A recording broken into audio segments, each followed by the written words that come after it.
කොහොමද යාළුවනේ? ඔන්න ඉතින් ගොඩ දවසකට පස්සේ තමයි ඔයාලව මුණ ගැහෙන්න එන්නේ. මේ දවස්වල පොඩි දෙන්නගේ වැඩයි ගෙදර වැඩයි එක්ක ටිකක් වැඩ වැඩි වුණ නිසා මට වීඩියෝ එක එඩිට් කරගන්න කාලයක් තිබුණේ නැහැ. ඉස්සෙල්ලාම තියපු බත් ටික රිලව් ඇවිල්ලා කාලා ගියා. මං ඉතින් මෙන්න මේ ලේන පැටිය දැකලා ආයිත් බත් ටිකක් ගෙනෙත් දුන්නා.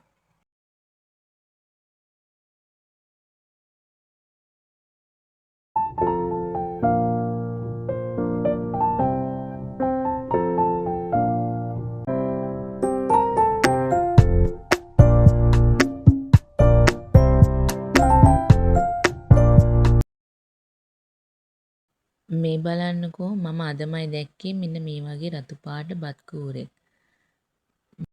ගිය පාර නම් හම්බුනේ තැඹිලි පාට බත් කූරෙක්. අපේ ආවට පරිසරය ටිකක් කිට්ටු වෙලා බලනකොට හරිම පුදුමාකාර දේවල් දැක ගන්න පුළුවන්. ඉතින් මම මීට කලින් දැකපු නැති මෙන්න මේ බත් කූරා මට ඔයාලට පෙන්වන්න හිතුණා. ඔයාලට අර පේන්නේ මම කුරුඳු කෝටු වලින් හදාගත්තු වැට. ඒකත් හරි ලස්සනට පේනවා.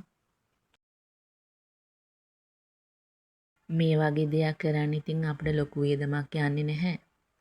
මේ වගේ පුංචි වැටක් කඩෙන් ගන්න ගියොත් ටිකක් මිලයි. මේ ක්‍රමය හොඳයි කියලා හිතුණ නිසා වැට මම මේ විදිහට හරි ගස්සගත්තා.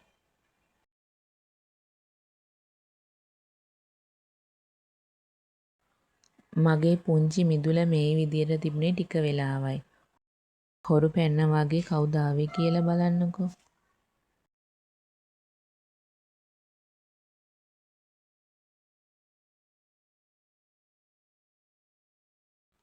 ඉතින් මේගොල්ලෝ එනකොට මම පොඩි දෙන්නත් එක්ක ගේ ඇතුළට යනවා. මොකද මේගොල්ලෝ රංචු පිටින් එන්නේ. මම මේගොල්ලෝ වතුර ගහලා තමයි මේ පැත්තෙන් එලව ගත්තේ. ඒ වුණාට බලන්නකෝ මේගොල්ලෝ කරන සෙල්ලම. ආවම ඉතින් විනාශ කරලා තමයි යන්නේ. නිතරම වගේ එනවා. හිතුනොතින් තියෙන දේවල් අනිත් පැත්ත ගහලා මේගොල්ලන්ට යන්න පුළුවන්.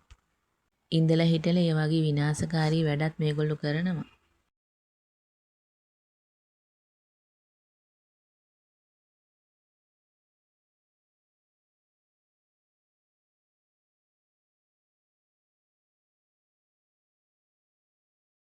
ඔන්න මගේ පුංචි මිදුලට තවත් සමාජිකයෙක් එකතු කරගත්තා.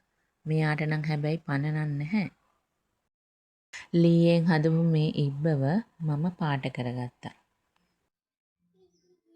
මගේ ළඟ තිබුණු පාට වලින් මම මෙයාව ලස්සනට පාට කරගත්තා. දැන් නම් ඇත්තම ඉබ්බෙක් වගේ නේද?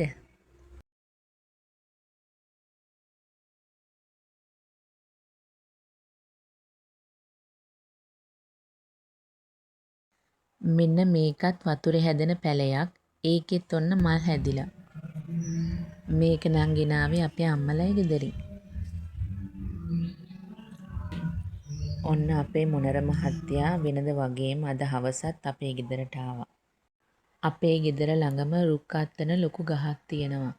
ඉතින් ඒක තමයි මෙයාගේ රාත්‍රී නවාතැන්පල.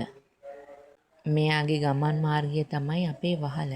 ඉතින් අපේ වහලට නැගලා තමයි ඒ රුක් අත්තන ගහට පියාඹලා යන්නේ. සමහර දවසට නම් මෙයා හොයාගන්න නැහැ, ටිකක් අතුරුදහන් වෙලා වගේ තමයි ඉන්නේ. ඊට පස්සේ ආයෙත් දවසකින් දෙකකින් එනවා. ඉතින් එයා සුපුරුදු පරිදි එයාගේ නවාතැන්පලට යන්න අපේ වහලට ආවා. එහෙනම් යාළුවනේ මමත් අදට ගිහින් එන්නම්. ඔයාලට සුබ දවසක්.